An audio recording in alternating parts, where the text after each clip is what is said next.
My name is Karsten Heuser. I'm the Vice President for Additive Manufacturing within Siemens. The strategy of Siemens is to support machine builder and machine user with end-to-end integrated software automation and digitalization solutions. The role of post-processing is very often underestimated. Just a printer does not make the product.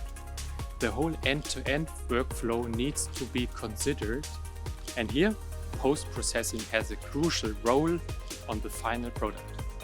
We teamed up with DyeMansion because they understand surface and they consider it an application-driven workflow, and it's a pretty cool startup company, and I really enjoy working with the team from DyeMansion.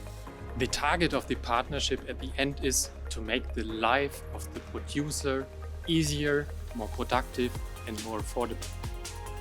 By integrating automation components inside of the DyeMansion machines and integrating the DyeMansion process workflow into the full digital enterprise, it will become an industrial, productive and efficient methodology to produce large quantities in the future. I just have been in the headquarters of DyeMansion, and it's really passionate how the people are approaching this topic. It's hands-on how they develop and solve customer challenges. And we from Siemens act as a startup in a big corporation, and it really is enjoyable work with this passionate, agile working team from DyeMansion.